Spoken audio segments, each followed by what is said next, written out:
kembali di Ngobrol Pintar Kompas TV. Sekarang saya sudah bersama dengan Mas Eko Kuntadi, pegiat media sosial, dan juga bergabung dari Jogja. Ini ada Mas Ilham yang juga menggagas Nasi Gratis Jogja yang adalah mitra ACT. Selamat malam Mas Ilham, Mas Eko. Malam. Terima kasih sudah hadir di Ngopi ya. Mas Ilham, kita pengen tahu dong pengalaman Nasi Gratis Jogja bermitra dengan ACT itu sampai kapan, apa sampai sekarang juga masih melanjutkan kemitraan itu? Ya, terima kasih Mbak Cindy ya. Selamat malam. Selamat malam Mas Eko. Sehat selalu semuanya. Mas. Perkenalkan saya Ilham dari Jogja ya. Jadi kami dari Nasi Gratis Jogja yang istilahnya komunitas yang mendistribusikan logistik gratis kepada warga Jogja dan sekitarnya yang membutuhkan. Jadi selama kami berdiri, kami sudah berkolaborasi dengan banyak pihak, salah satunya dengan aksi cepat tanggap Jogja yang di cabang. Sudah berapa lama Mas? Jadi kalau kami untuk bersama ACT itu sekitar 1 tahun kemarin, jadi waktu 2001.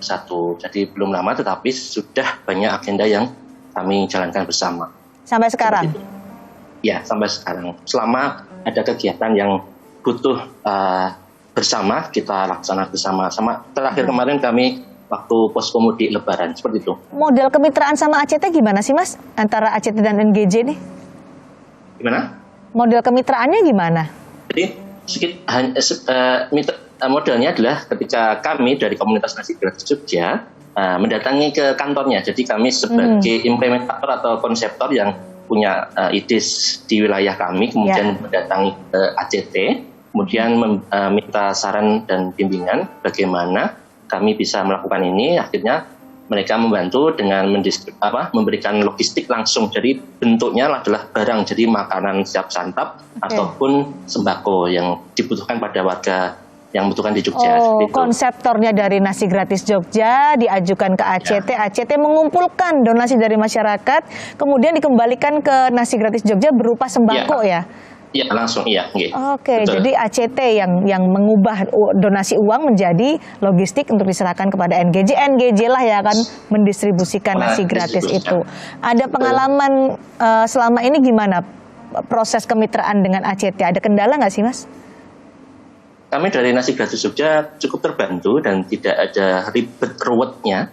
Jadi kami sangat-sangat terima kasih pada ACT karena memang di wilayah Jogja banyak yang membutuhkan, masih banyak yang membutuhkan. Tanpa ada ribetannya, kami langsung dibimbing untuk memberikan logistik gratis kepada warga yang membutuhkan. Jadi semuanya aman, lancar. Itu pengalaman Nasi Gratis Jogja kerjasama atau bermitra dengan ACT. Mas Eko, tapi di media sosial Mas Eko juga banyak dapat curhatan ya? Iya, lumayan. Soal ACT, apa tuh biasanya curhatan yang disampaikan ke Mas Eko tuh?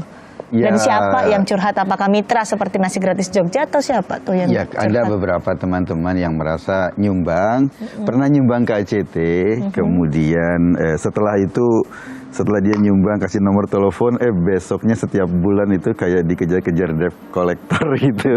Ya, tapi itu pengalaman, tapi itu kan mungkin marketingnya terlalu aktif ya untuk mengkolek sumbangan gitu. Itu curhat-curhat biasa lah. Tapi yang paling menarik sebetulnya kan case-case yang lagi rame ini ya, itu yang paling menarik buat saya. Gimana, apa menurut Mas Eko?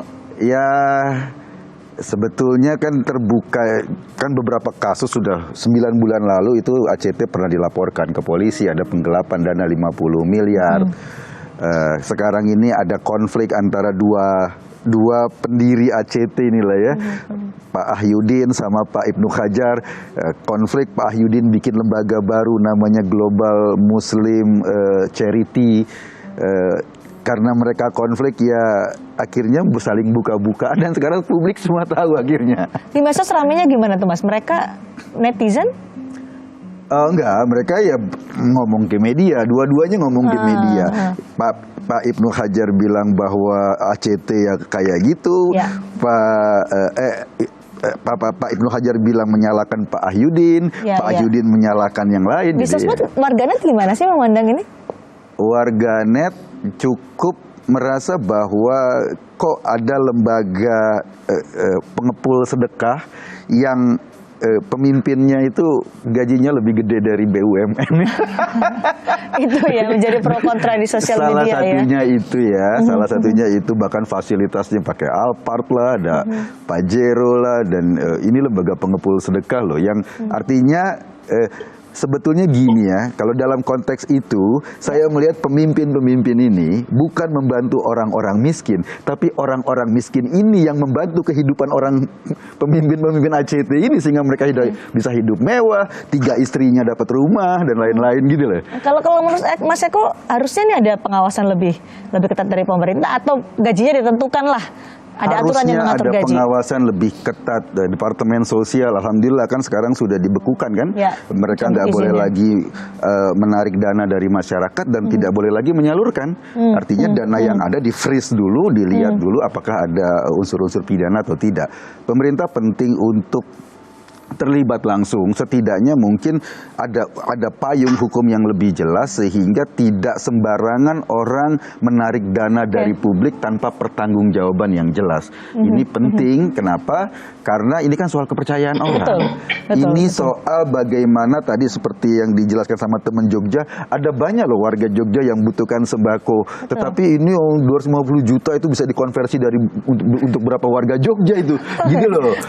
Alphard bisa dikonversi berapa warga Jogja yang bisa makan kan? Mas Ilham, kalau sampai akhirnya sekarang Kementerian Sosial kan sudah mencabut izin pengumpulan uang dan barang yang dilakukan oleh ACT, akankah itu berpengaruh untuk upaya-upaya yang dilakukan oleh Nasi Gratis Jogja yang bermitra dengan ACT?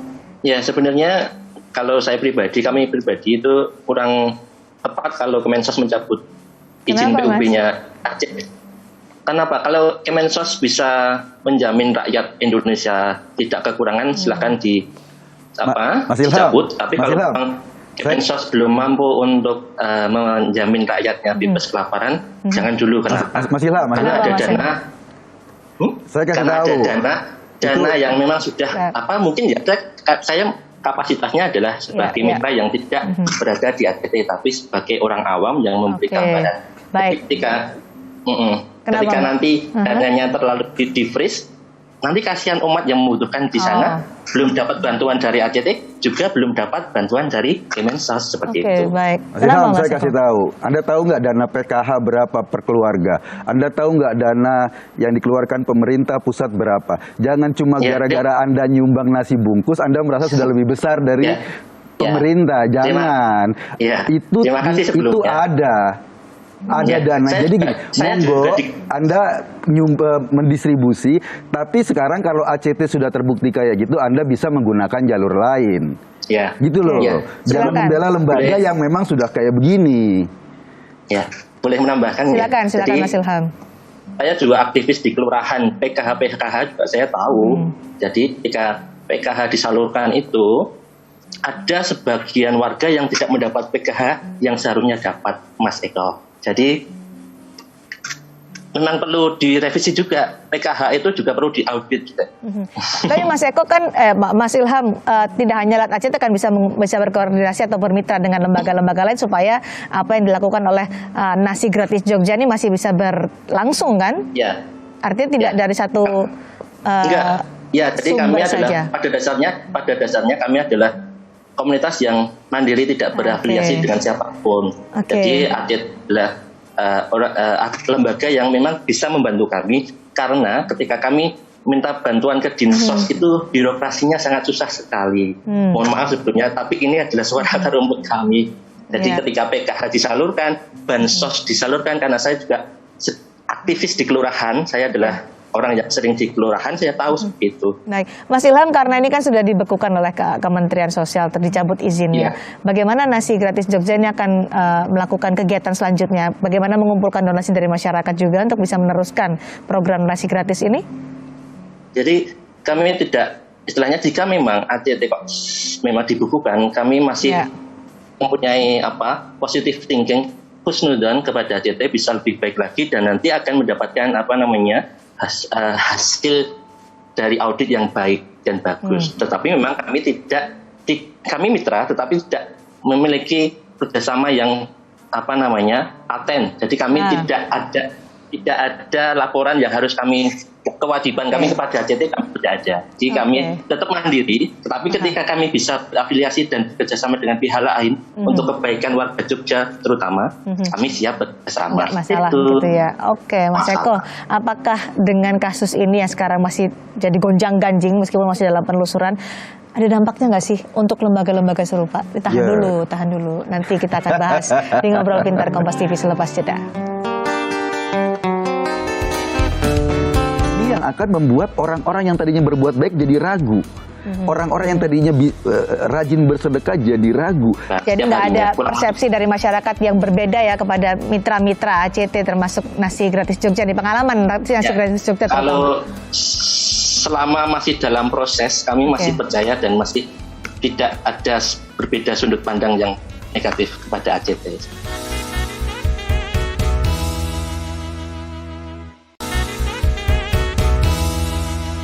Masih bersama saya Mas Eko Kuntadi, pegiat media sosial, dan Mas Ilham Prihatin dari Nasi Gratis Jogja, mitra ACT selama 1 tahun terakhir.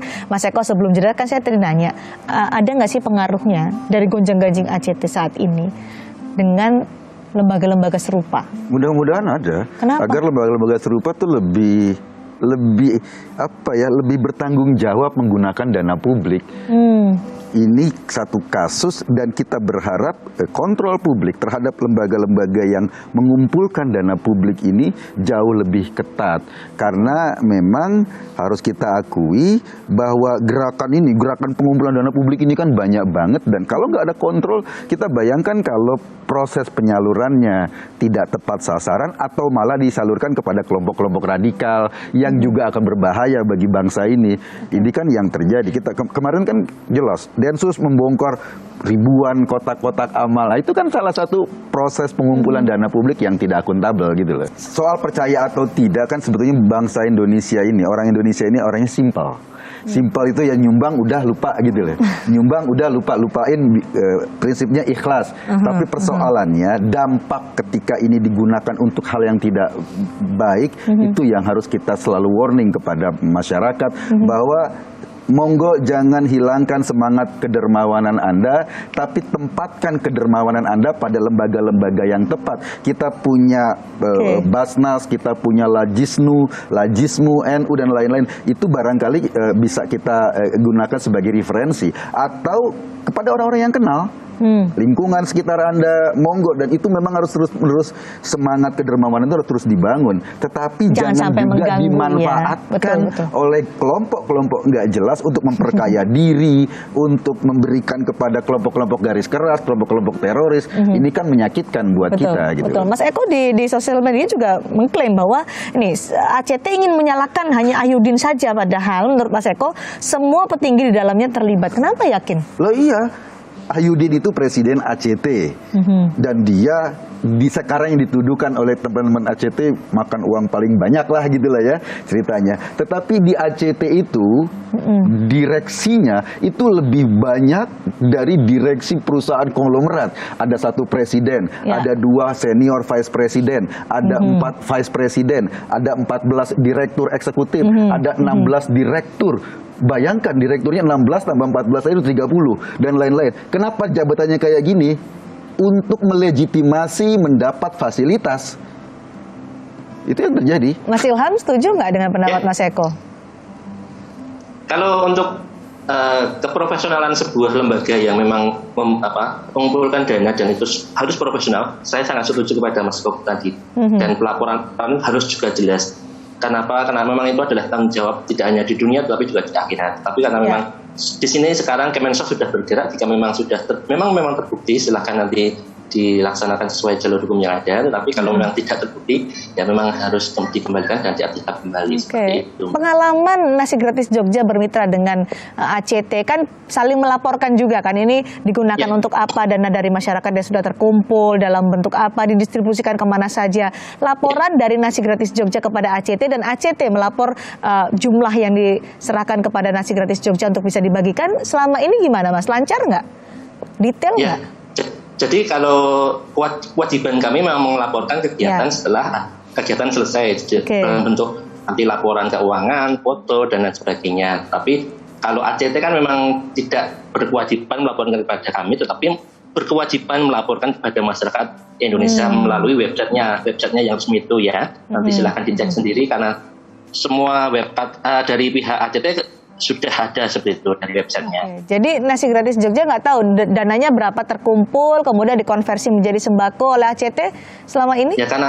Ya karena itu memang bukan ranah kami, karena kami Nasi Gratis Jogja kan memang berdiri sendiri yang istilahnya berkolaborasi di bawah dari ACT, dan ACT memiliki banyak mitra kebaikan yang di Jogja pun ada banyak sekali yang bermitra dengan ACT, bukan hanya kami.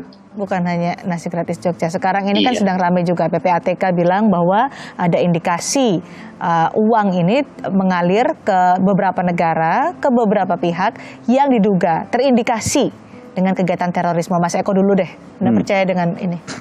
Ya, kalau dilihat dari track recordnya kemarin ketika kasus Suriah kan jelas itu sumbangan dari masyarakat Indonesia yang disalurkan lewat ACT ternyata ada di bunker-bunker kelompok teroris. Itu satu. Yang kemarin juga jelas ACT ini bekerja sama dengan Fanhat Insaniyat Foundation. Fanhat Insaniyat Foundation itu dari Lahore, dari Pakistan. Itu pendirinya adalah Faiz Ahmad Syed. Faiz Ahmad Syed ini tahun 2012 itu oleh Amerika, pemerintahan Amerika itu menghargai kepalanya Faiz Ahmad Syed itu $10 juta karena terlibat dalam pemboman di Mumbai. Dan lembaga yang didirikan oleh Faiz Ahmad Syed ini bekerja sama dengan ACT. Jadi jaringannya itu udah lumayan terang benderang. Kemarin juga kerusuhan Mumbai diindikasikan dananya juga sampai ke situ gitu. Tapi kan masih dalam penelusuran. Masih dalam penelusuran, tapi kerja sama Faiz Ahmad Syed itu atau lembaganya itu udah clear itu beneran kerjasama. Oke. Gitu.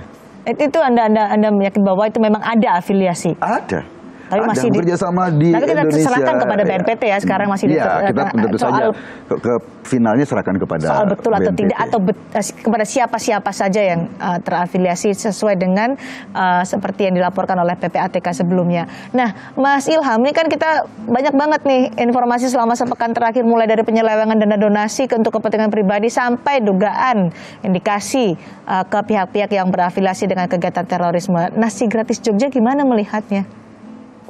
Ya, Nasi Gratis Jogja kita profesional saja ya. Kita kalau ingin melihat kesalahan orang lain, jadi kita lihat dulu kelebihan orang lain. Jadi baru sepekan kita mendengar kejelekan orang lain, tapi kita juga harus lihat selama 2005 itu ACT sudah berbuat apa saja. Dan ini baru katanya terindikasi kan ya, baru katanya terindikasi.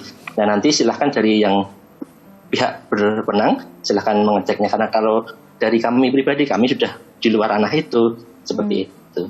Tapi ini memberikan pandangan yang berbeda nggak dari Nasi Gratis Jogja ke ACT? Seperti yang saya sampaikan tadi, bekerja tentang sosial kemanusiaan itu adalah tentang hati ya Mbak ya. Jadi ketika hati kami masih berkata ACT masih baik-baik saja, kami masih baik-baik saja dengan ACT karena masih dalam proses penyidikan seperti itu.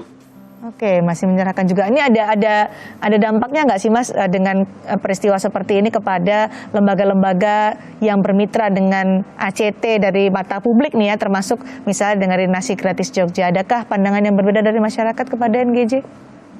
Jadi jika ditanya pandangan berubah, tidak ada, karena kami hampir setiap bulan kami mengadakan kegiatan sosial seperti berbagi minyak murah 10.000 per liter, berbagi sembako gratis kepada para duafa, yatim piatu. Jadi kami kalau dari kami sendiri tiap bulan ada kegiatan dan setiap harinya kami menyalurkan 1.400 nasi bungkus gratis kepada warga yang membutuhkan. Jadi nggak ada persepsi dari masyarakat yang berbeda ya kepada mitra-mitra ACT termasuk Nasi Gratis Jogja di pengalaman Nasi Gratis Jogja. Kalau selama masih dalam proses, kami masih percaya dan masih tidak ada berbeda sudut pandang yang negatif kepada ACT.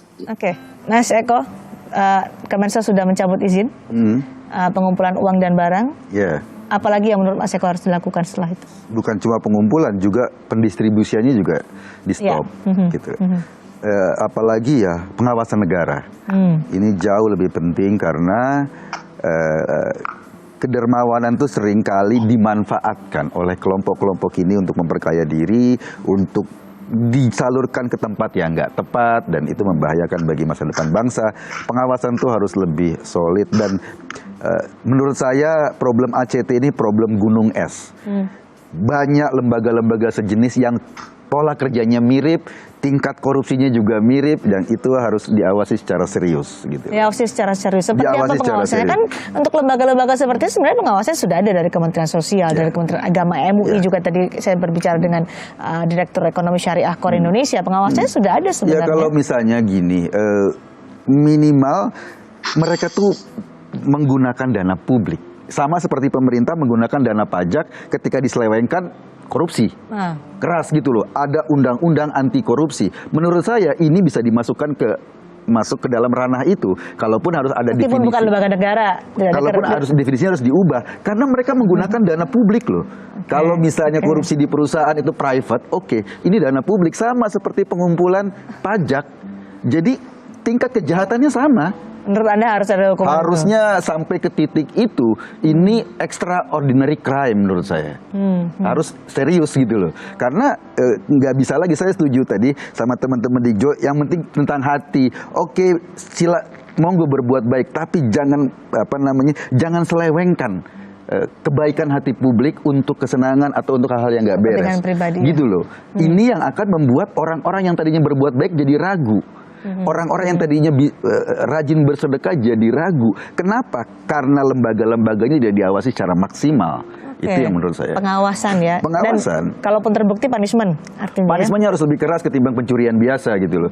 Kalau ada orang yang mencuri kotak amal di masjid tuh kemarin, ada yang dibakar dan apa. Ini harus lebih keras ini. Ini bukan pencurian kotak amal. Ini kotak amalnya dibawa gitu. Ini menarik karena masyarakat juga menaruh perhatian kepada kasus ini. Tentu jangan sampai kepercayaan masyarakat tercoreng karena masyarakat itu ikhlas kok ketika melakukan donasi atau kegiatan-kegiatan filantropi seperti ini. Kita akan melihat bagaimana nanti penelusuran selanjutnya terutama dari BNPT terkait dengan dugaan ada aliran dana ke lembaga-lembaga atau organisasi yang terafiliasi dengan terorisme, dan juga masih ada penelusuran lain yang dilakukan oleh pemerintah dan lembaga-lembaga terkait untuk bisa menemukan ini terang benderang supaya tidak mencederai kepercayaan masyarakat yang diberikan kepada lembaga filantropi. Terima kasih Mas Eko, terima kasih thank you. Mas Ilham Prihatin sudah bergabung dari Jogja. Sesaat lagi saudara, Ngopi akan kembali dengan informasi seputar pelaksanaan haji yang sudah mencapai puncaknya di Arab Saudi. Kami akan kembali sesaat lagi. Dia mau lempar sendiri-sendiri boleh, mau dilemparkan. Tapi saya yakin kalau sudah dipangku begini lempar sendiri-sendiri Mbak, ini lebih bagus. Jadi memang sudah dibicarakan di kamar. Rencananya insya Allah akan saling membantu, akan seperti ini nanti ya? Iya Mbak, betul.